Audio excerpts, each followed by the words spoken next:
Hello and welcome to PlayStation Grenade. So, the PS5 controller was revealed. How was your reaction? At first I was uncertain, but after 14 tough minutes, I fell in love. The futuristic look with the quality of life improvements and a real sense of next generation hardware. I decided to look back through Sony's patents in the past and previous info about the device, allowing us to spot 21 things you didn't know about the PS5 controller. Let's see how many you knew. Please think about subscribing for more PS5 breakdowns as we approach launch date. Where would be the best place to start? Just like any man, I'm going to start with size. As we haven't been given exact details on size, I decided to line up the PS4 DualShock controller with a PS5 DualSense controller, using the thumbsticks and face buttons as reference for size. We can instantly see that the handles are slightly wider with a curved effect, making the product take note from PS4 feedback over the years, improving the levels of comfort on the PS5. Also note that the protruding underside of the thumbsticks is now moulded away into the body. This could make room for rear control paddles, but we'll talk about that in a little while. While we are here, notice the shoulder buttons and how they are more rounded to fit the different grip we'll be using on PS5. It looks like comfort for all gamers is the clear focus on the DualSense controller.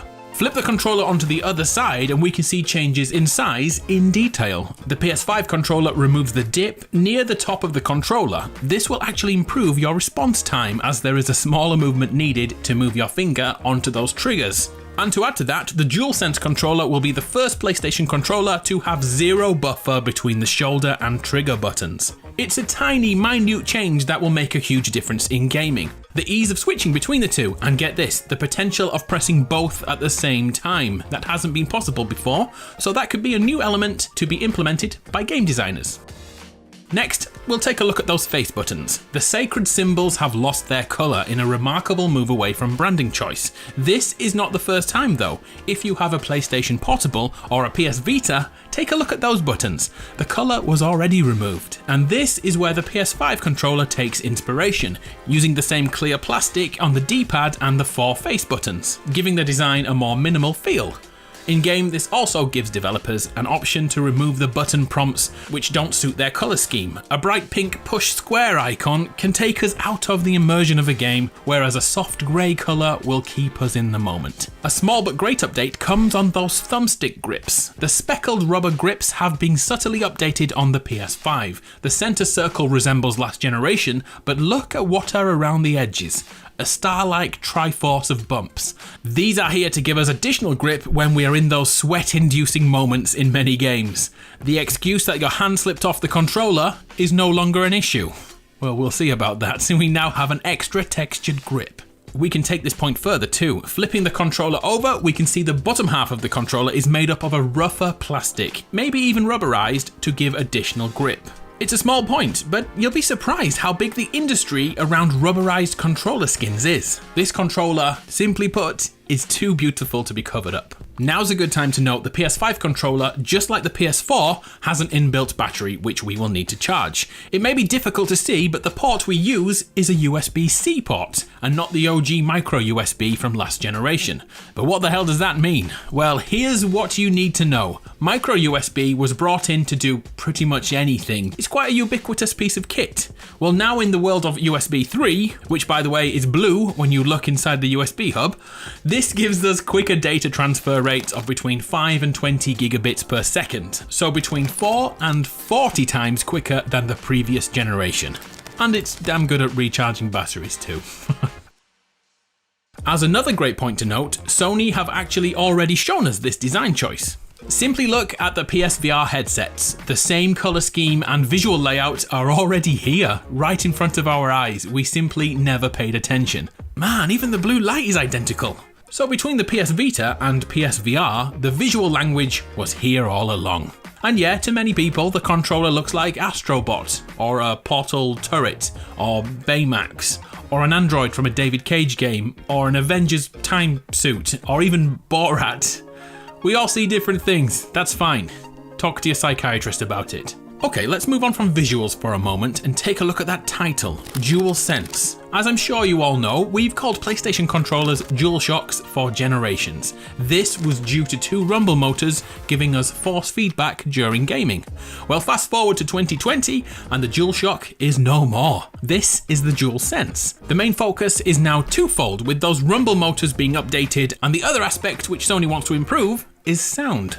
So let's break them down. First of all, haptic feedback and triggers. Where do we start here? Let's go with the step up from rumble. Due to a coiled system, tension can be adjusted in the triggers specifically. The best example of this comes from Sony, who talk about how the tension of a bow when pulled back will mimic a real bow. More tension, more resistance to your finger as you push the button as you further draw the bow back. That sounds amazing. Using this tech, every gun we pick up will feel different, with harder to pull triggers on heavier weapons. And should a weapon jam, the haptic feedback can mimic that sensation. You likely already have haptic feedback in your life. Test it on your mobile phone right now. That button you press is not actually a button on most phones. The phone pretends it is. It tricks you into believing you've pushed it. Turn your phone off, try it for yourself. That is not a button. Unless you're still using a Nokia 3210, of course, because that's a great phone. Haptic feedback in general will evolve over this generation, and likely by the time we talk about PS6, haptic suits will exist, letting us feel every hit a character takes. I just hope you don't choose to be the bunny in The Last of Us. The whole haptic feel will run throughout the controller, allowing us to feel sensations throughout a game. For example, when using a racing game, the different textures of the road or a mud track will be completely different sensations. This could be brilliant. Anyway, that's half of DualSense. The other half is hearing, audio. Sony is a huge manufacturer and developer of audio technologies. In the PS5 generation of gaming, they plan to make this a huge aspect of gaming. You wouldn't think this would be possible on a controller alone, and you're right, most of this tech is actually in the console itself, but there are a few pieces of impressive tech here. First, the controller has a near-field array microphone built into the controller itself. Let's quickly get our expectations completely in place. This will in no way replace plugging in a microphone and headset. And by the way, you can still use a mini jack on the controller itself. It's just a little hard to see on the images of the DualSense, but it is there, look. The inbuilt mic is where the gimmicky tech is, or it could be the greatest tech ever. Quickly, we'll be able to speak into the controller to let a friend know you're busy or you need a toilet break or something. The tech uses an array of sorts to isolate your voice and eliminate the sounds around your room. Mobile technology has used this for quite a long time, and if you have something in your house like Amazon Alexa, you have this tech in your house right now, that's how it understands you over other people in the room. Cool tech, isn't it? But let's scale this back a bit. I believe the function will be used to allow us to commentate over our video recordings and then send them to social media. I think we are going to be part of Sony's advertising campaign. Hear me out here. Remember that share button on the PS4? Well, now into the new generation, it's so good that other manufacturers are doing the same too. Look, it's here on the Xbox. Well, PlayStation have already changed this design and evolved it to the next step. This button here is the new and improved share button, named the Create button. This will be the epicenter of sharing clips, uploading to social networks, and hey, maybe even TikTok too. Maybe. Last gen, this was all about Twitch and Facebook integration and proved to be a huge reason why new players picked up this console in particular, hence why Xbox is following suit. On the PS5, Sony will allow us to widen this ability, so expect animated GIFs of funny moments uploaded almost instantly, or go back to that near-field microphone and quickly upload a video of an epic gamer moment, complete with your own voiceover. I know I'll be doing that a lot. I apologise in advance. On the PS5, I have no doubt we will be cogs in PlayStation's social media team, for better or worse. The inbuilt microphone has also the same tech used for voice commands, once again like Siri or Alexa, and if you have the PSVR camera, you have that tech already. Voice activation tech is everywhere now, and that includes the PS5 controller. Have it ready up your favourite streaming site or select an episode of your favourite show. I personally would love to use the microphone to instantly save my game. Just shouting PS5, save my game, just before I go into a boss fight. That could really help a noob gamer like me.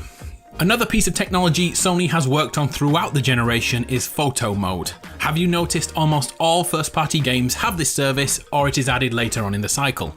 The likelihood is that the create button on PS5 will be where this function is kept, almost certainly. I'm starting to speculate now, so we'll probably have to wait until the reveal of the PS5 UI, the user interface, before we can really look at this. And that reminds me, do you remember the PS4 UI reveal with some guy living in a surf shack? He was living the dream.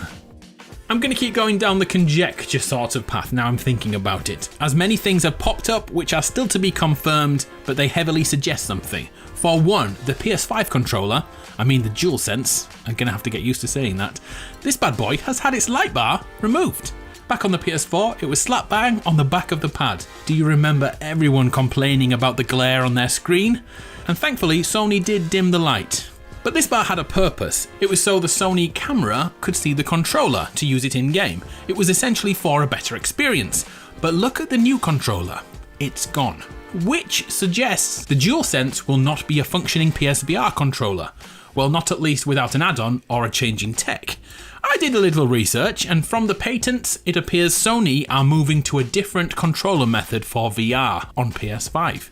We won't break that down now, because we're talking about the DualSense controller. Here's another point to take note. Earlier this year, the PS4 back buttons were introduced and have yet to be confirmed for PS5. When asked about that, Pete Hines revealed that there is indeed a back button on the controller, but as nothing is confirmed yet, this could all be smoke and mirrors. And just in case you're thinking, who the hell is Pete? Pete isn't just a random guy in the street.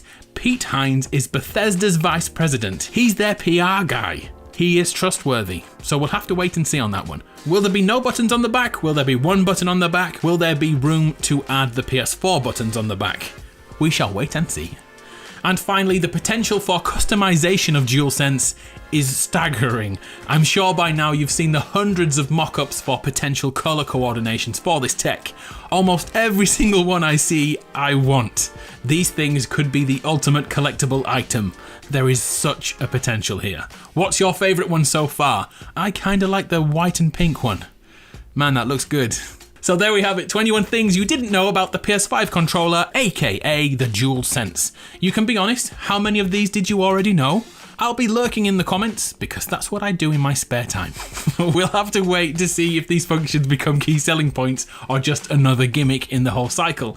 I have high hopes for haptic feedback and those triggers, wow. But for every piece of brilliant tech, there are rear touchpads like on the Vita. That was weird. Let me know your thoughts in the comments. I'm Adam from PlayStation Grenade. It's been a pleasure. I'll see you next time.